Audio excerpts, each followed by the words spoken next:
देखो चिल, तुम राजकुमार को कुछ मत करना, वो हमारे राज्य के अगले राजा है। ये राजा नहीं, ये तो मेरा भोजन है। बहुत दिन हो गया सड़ा मांस खाते, आज तो ताजा मांस खाने को मिलेगा। देखो चिल, मैंने जानबूझकर तुम्हारे मालिक को नहीं मारा था। मैं जंगल में शिकार करने जा रहा था, पता नहीं वो बीच में कैसे आ गए और मेरा बाण उन्हें लग गया। बस भीड़सेन बस, राजकुमार तो गया, और अगर तुम अपनी सलामती चाहते हो तो चले जाओ यहाँ से। हाँ। वीरपुर राज्य एक बहुत बड़ा और सुंदर राज्य था, जहाँ राजा वीरसेन राजपाट की देखभाल करते थे। राजा की 2 रानियां थी। पहली रानी का नाम माया और दूसरी रानी का नाम सुभद्रा। दोनों रानियां का एक भी संतान नहीं थी। राजा ये सोचकर हमेशा दुखी रहते थे। वाह रे मेरी किस्मत, 2 रानियां दे दी, लेकिन राजगद्दी संभालने के लिए एक भी संतान नहीं दी। खैर छोड़ो, भाग्य का लिखा कोई नहीं मिटा सकता। राजा ऐसा बोलकर वहाँ से चले जाते हैं और सीधा मंत्री के पास आ जाते हैं। महाराज, आज आपके चंद्र जैसे मुख पर ये उदासी के बादल छाए हुए हैं, क्या हुआ मुझे बताइए। मंत्री जी, दोनों रानियों को कितने वैद्य हकीमों के पास लेकर चला गया, लेकिन मेरी किस्मत में संतान का सुख ही नहीं लिखा है। पता नहीं आगे इस राज्य का क्या होगा। वीरसेन, मैं यही तो चाहता हूँ कि आपकी कोई संतान न हो, और राजगद्दी तो मेरा बेटा कर नहीं संभालेगा।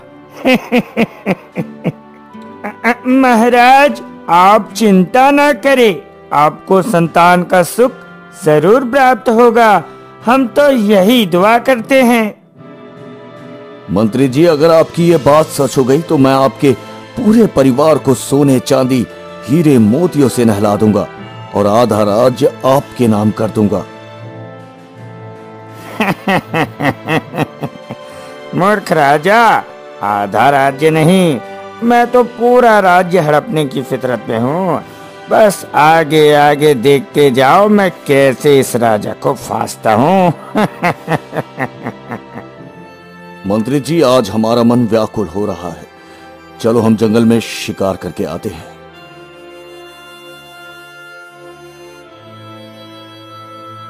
राजा और मंत्री दोनों जंगल में शिकार खेलने आ जाते हैं। तभी उन्हें एक हिरनी का बच्चा भागता हुआ दिखाई देता है, जो अपनी हिरनी माँ से बिछड़ गया था। महाराज, वो देखिए हिरनी का बच्चा। हाँ मंत्री जी, रुको, मैं अभी अपने दिव्य बाण से शिकार करता हूँ। ऐसा बोलकर राजा हिरनी के बच्चे पर वो दिव्य तीर चला देते हैं।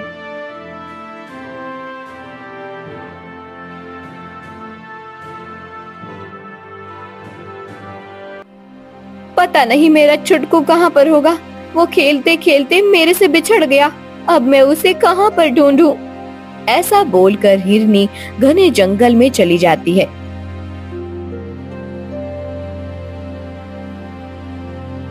तभी वह देखती है कि उसके छुटकू के शरीर पर बाण लगा हुआ है और वो खून से लथपथ जमीन पर तड़प रहा है।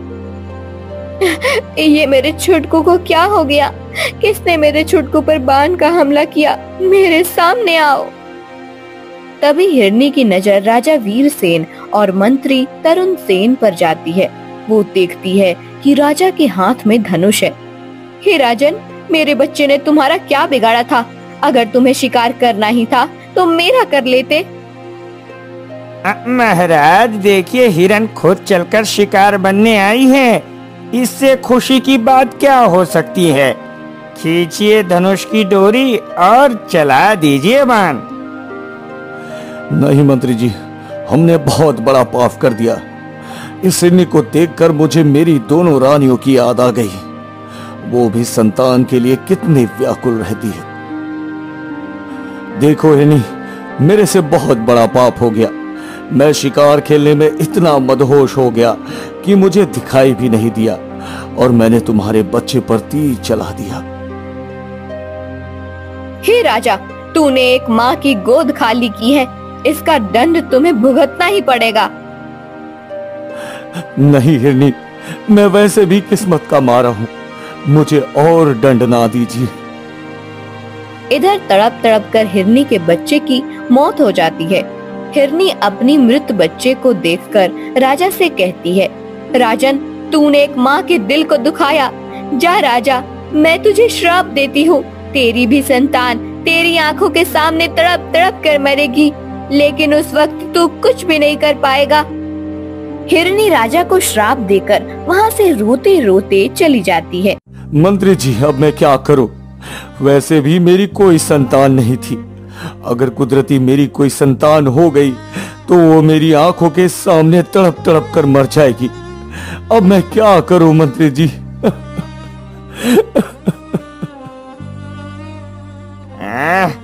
अरे छोड़िए ना महाराज, ये हिरनी कुछ भी बोलकर चली गई और आप इसकी बातों को दिल पर ले लिए। हाँ? नहीं मंत्री जी, मैंने एक माँ की गोद सुनी की है और एक माँ का श्राप 7 जन्म तक पीछा नहीं छोड़ता है। महाराज, मुझे लगता है कि आप काफी ज्यादा डरे हुए हो। चलो हम थोड़ा जंगल के अंदर घूम कर आते हैं ताकि आपका मन शांत हो। ऐसा बोलकर मंत्री राजा को घने जंगल के अंदर लेकर चला जाता है।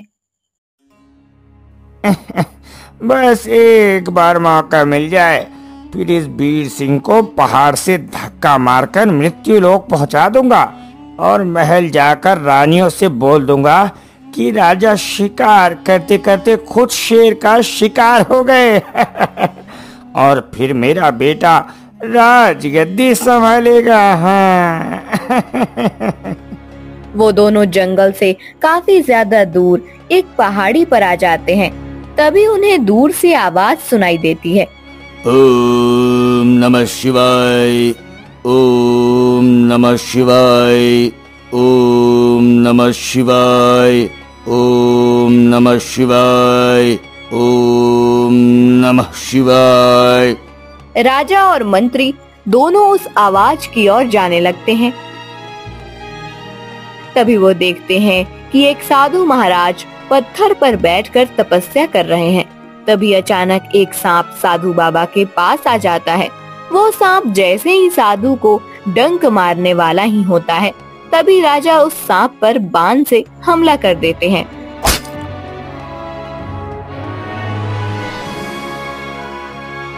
सांप वहीं पर मर जाता है। इधर साधु महाराज भी अपनी आंखें खोल लेते हैं। वो सांप को मरा हुआ देखकर राजा से कहते हैं, हे राजन, कौन हो तुम? बिना जान पहचान तुमने मेरी जान बचाई, मैं तुम्हारा शुक्रगुजार हूँ। हे मुनिवर, मैं इस राज्य का राजा वीरसेन हूँ और मेरा फर्ज बनता है मेरे राज्य की प्रजा की रक्षा करना। लेकिन राजन, तुम्हारे इस तेज मुख पर ये भय कैसा? क्या हुआ है मुझे बताओ। तुमने मेरी जान बचाई है, हो सकता है तुम्हारे भय का इलाज मेरे पास हो। अब राजा हिरनी वाली सारी बात साधु महाराज को बता देती है। राजन, तुमने एक माँ से उसका बच्चा छीनकर बहुत अन्याय किया। तुम इस राज्य के राजा हो तो क्या हुआ, तुम्हें निर्दोष जीवों को मारने का कोई हक नहीं। हे श्रेष्ठ मुनिवर, मेरे से बहुत बड़ी गलती हो गई। मैं इस गलती का प्रायश्चित करना चाहता हूँ, आप मार्गदर्शन करें मुनिवर। हे राजन, इस श्राप का तोड़ तो वो हिरनी ही बता सकती है। तुम उस पीड़ित हिरनी के पास जाओ। लेकिन साधु महाराज, मैं उस हिरनी को कहाँ ढूंढूं? ये जंगल तो काफी बड़ा है। हे राजन, तुम इस जंगल की पश्चिम दिशा में जाओ, वहां तुम्हें एक बहुत बड़ी गुफा दिखाई देगी। उस गुफा के बाहर से 3 बार आवाज लगाना, मृगराज, मृगराज, मृगराज। राजा और मंत्री दोनों जंगल के पश्चिमी दिशा की ओर निकल जाते हैं।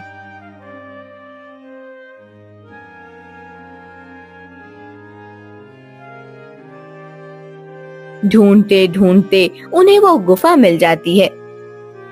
मृगराज, मृगराज, मृगराज। तभी अचानक गुफा के अंदर से एक बहुत बड़ा सफेद खरगोश बाहर निकल कर आता है। तुमने मुझे पुकारा, बताइए मैं आपकी क्या मदद कर सकता हूँ? राजा खरगोश की बात सुनकर सारी आप बीती घटना बता देते हैं। वो हिरनी मेरी दोस्त है। तुमने उसके बच्चे का शिकार करके उसके साथ बहुत बुरा किया, लेकिन कोई बात नहीं, इंसान को एक बार भूल की माफी जरूर मिलती है। मृगराज, आप ही हो जो मेरी मदद कर सकते हो। मुझे बताइए कि वो हिरनी कहाँ पर रहती है। मैं अपनी गलती का प्रायश्चित करना चाहता हूँ। अरे ये क्या हुआ? अगर ये खरगोश उस हिरनी का पता बता देगा तो मेरी सारी योजना पर पानी फिर जाएगा। मुझे कुछ करना होगा। महाराज छोड़िए ना ये बेफुजूल की बातें, चलो हम महल चलते हैं। राज्य की प्रजा हमारी राह देख रही होगी। हाँ नहीं मंत्री जी, जब तक मैं श्राप से मुक्त ना हो जाऊं तब तक मैं महल में नहीं जाऊंगा, चाहे मुझे मौत ही क्यों ना आ जाए। हे प्रजाजनक, इस जंगल के पूर्वी छोर पर एक नदी बहती है। उस नदी के तट पर आपको वो हिरनी मिल जाएगी। अति शीघ्र वहाँ जाइए। मगर राज खरगोश की बात सुनकर राजा और मंत्री दोनों जंगल के पूर्वी छोर की तरफ जाने लगते हैं। वो दोनों चलते चलते उस नदी के तट के पास पहुंच जाते हैं, जहां वो हिरनी एक पेड़ के नीचे बैठी बैठी रो रही थी। हे हत्यारे, राजा अब यहाँ पर क्या साबित करने आए हो? जिसको देखकर मैं जी रही थी उसको तो तुमने मुझसे छीन लिया। मुझे माफ कर दो हिरनी, मैं अपनी गलती का प्रायश्चित करना चाहता हूँ, लेकिन मुझे संतान से वंचित मत करो। दूसरों की संतान छीनकर अपनी संतान को बचाना चाहते हो राजन? ये कहाँ का न्याय है? देखो, जो गलती मुझसे हुई है उसका दंड मेरे संतान को मत दो। तुम चाहे मेरा प्राण हल लो। अब मुझे बताओ, आपके बच्चे को जीवित करने का कोई रास्ता है? हाँ, एक रास्ता है, लेकिन वो रास्ता खतरों से खाली नहीं है। इसमें तुम्हारी जान भी जा सकती है राजन। मैं हर खतरा सह लूंगा, लेकिन आप मुझे वो रास्ता बताओ जिससे आपके छुटकू को पुनः जीवन दान मिल सके। तो सुनो राजा, यहाँ से कुछ ही दूरी पर एक काली गुफा है। उस गुफा में एक बहुत ही भयानक डायन रहती है। वो डायन मेरे दोस्त मिट्ठू तोते को एक पिंजरे में कैद करके रखी है। लेकिन वो डायन ने तुम्हारे दोस्त मिट्ठू तोते को कैद कर क्यों रखा है? ये बहुत लंबी कहानी है। जब हम सारे दोस्त मिलकर इस जंगल में खुशी खुशी रहते थे, तभी एक दिन अचानक इस जंगल में चारों ओर सूखा पड़ गया। पेड़ सूखने लगे, छोटे छोटे जीव पानी के बिना मरने लगे।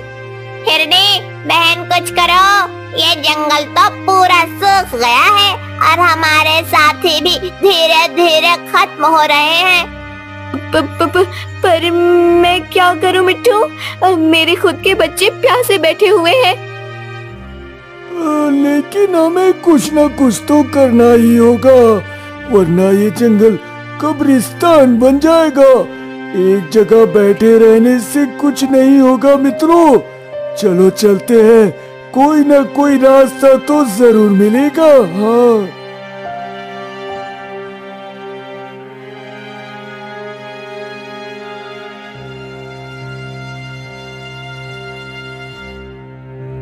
तभी हम देखते हैं एक पेड़ के नीचे तपस्वी साधना कर रहा था। वो पेड़ एकदम हरा भरा था। त्राहिमाम, त्राहिमाम, त्राहिमाम, हमारे जंगल की रक्षा कीजिए तपस्वी बाबा, अपनी आंखें खोलिए। हमारी दुख भरी पुकार सुनकर तपस्वी बाबा अपनी आंखें खोल ले।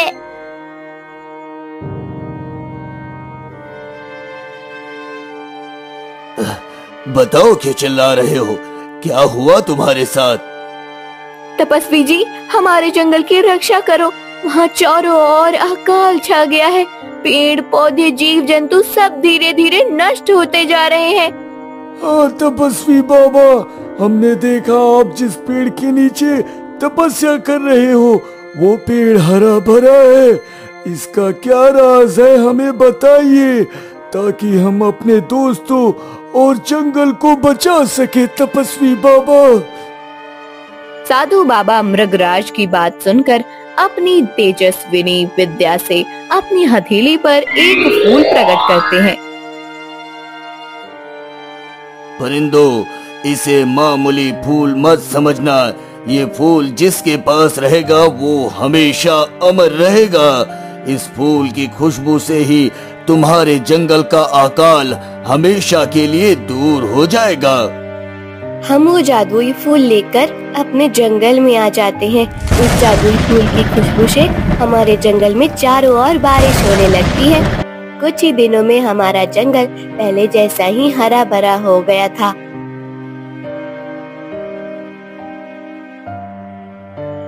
एक दिन एक डायन को पता चल जाता है कि हमारे पास जादुई फूल है।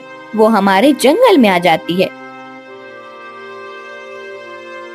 अगर तुम सारे अपनी जान की सलामती चाहते हो तो वो जादुई फूल मुझे दे दो, वरना सबको एक एक करके कच्चा खा जाऊंगी। नहीं, हम वो जादुई फूल तुम्हें नहीं देंगे।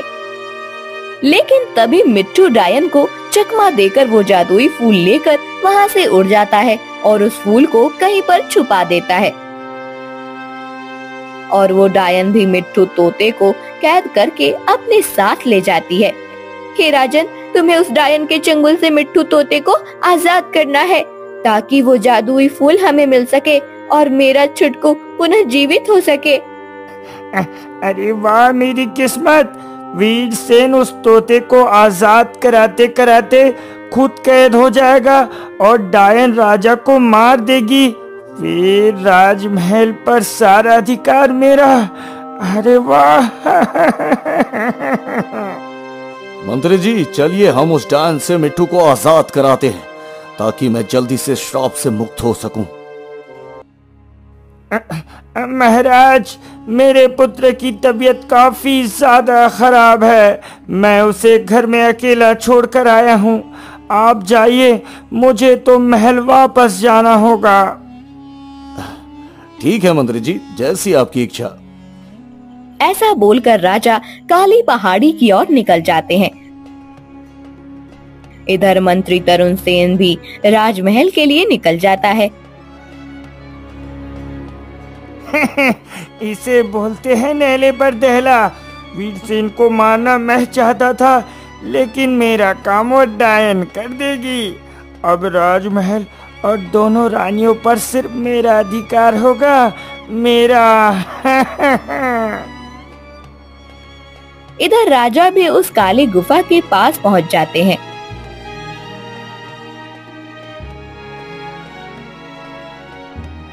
चाहे कुछ भी हो जाए, मुझे आज मिट्टू तोते को आजाद कराना ही होगा, वरना मैं पूरी उम्र निसंतान ही रहूंगा। ऐसा बोलकर राजा उस काली गुफा के अंदर चले जाते हैं। राजा अंदर जाकर देखते हैं कि वो डायन तप कर रही है। तभी राजा की नजर मिट्टू तोते पर जाती है। राजा छुपकर मिट्टू तोते के पास जाते हैं। अरे तुम कौन हो और यहाँ पर क्यों आए हो? मिट्टू, मैं इस राज्य का राजा वीरसेन हूँ और तुम्हें इस कैद से बाहर निकालने आया हूँ। लेकिन आप मुझे आजाद क्यों करना चाहते हैं? राजा मिट्टू की बात सुनकर पूरी घटना बता देते हैं, जिससे सुनकर मिट्टू काफी ज्यादा दुखी हो जाता है। लेकिन मुझे आजाद करने से पहले इस डायन को मारना होगा, क्योंकि इसने मुझे तंत्र विद्या से बांध कर रखा है। मैं इस डायन से मुकाबला नहीं कर सकता। अगर मैं उसके पास गया तो वो मुझे कैद कर लेगी। राजन, आपको इस डायन की जादुई छड़ी को तोड़ना है। ये अपने आप जलकर भस्म हो जाएगी।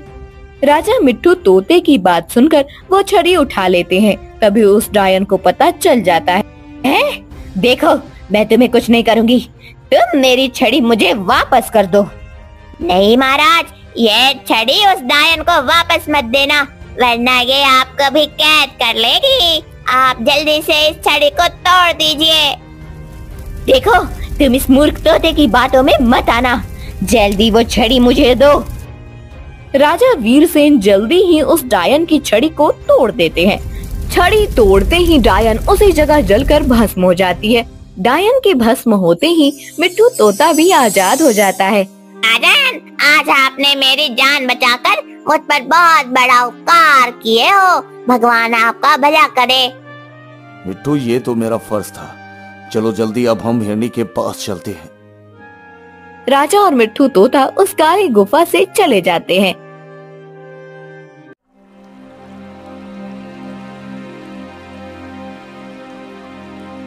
मिट्ठू तपस्वी जी ने हमें वो जादुई फूल दिया था, वो जल्दी लेकर आओ। मित्र, तुम चिंता मत करो, वो जादुई फूल एकदम महफूज है। मैं अभी पंचवटी पहाड़ी से वो फूल लेकर आता हूँ।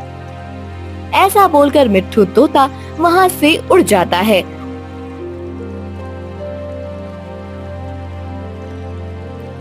और कुछ ही देर में वो जादुई फूल लेकर वहाँ पर आ जाता है।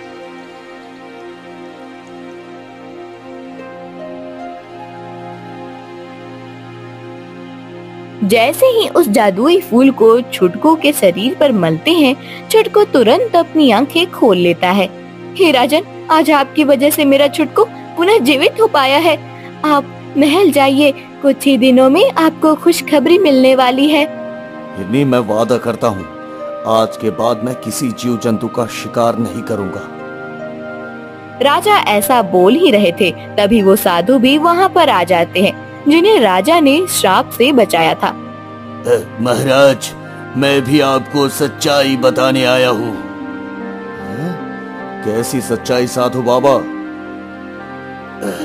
राजन, जिस मंत्री पर आप आंख मूंद कर भरोसा करते हो, वो मंत्री आपको रास्ते से हटाकर खुद के बेटे को राजगद्दी पर बैठाना चाहता है। आप जल्दी से राजमहल जाइए। हे प्रजाजनक, ये जादुई फूल भी अपने पास रखिए, क्योंकि हमसे ज्यादा जरूरत इस फूल की आपको है, क्योंकि आप प्रजा पालक हैं। जाइए राजन। राजा वो जादुई फूल को लेकर महल की तरफ रवाना हो जाते हैं। राजा महल आते ही सबसे पहले मंत्री को कारावास में डालते हैं और उस जादुई फूल की मदद से लोगों का भला करने लगते हैं। कुछ दिनों बाद रानी सुभद्रा एक लड़के को जन्म देती है।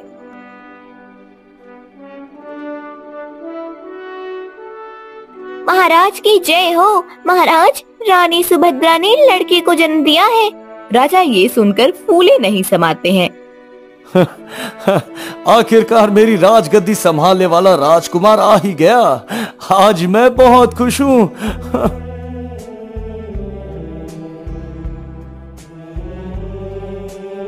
ऐसा बोलकर राजा जल्दी रानी सुभद्रा के पास में आते हैं और वो जैसे ही राजकुमार को गोद में उठाते हैं, तभी एक उड़ता हुआ चील राजकुमार को अपने पंजों में पकड़कर वहाँ से उड़ जाता है। राजा उस चील का पीछा करने लगते हैं, लेकिन वो चील राजकुमार को लेकर आसमान में उड़े ही जा रहा था।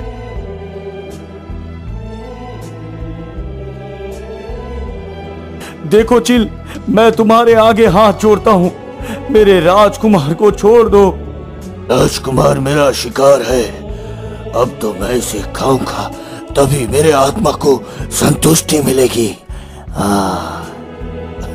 देखो, मैं तुम्हें अपना एक बाजू काट कर खिला दूंगा, तुम मेरे पुत्र को छोड़ दो। राजा की ये दुख भरी बात सुनकर हिरनी बनी चील अपने असली रूप में आ जाती है। राजन, मैं हिरनी हूँ, मैं आपके राजकुमार को हानि नहीं पहुँचाऊंगी। मैं तो आपकी परीक्षा ले रही थी, लेकिन आप उस परीक्षा में सफल हो गए।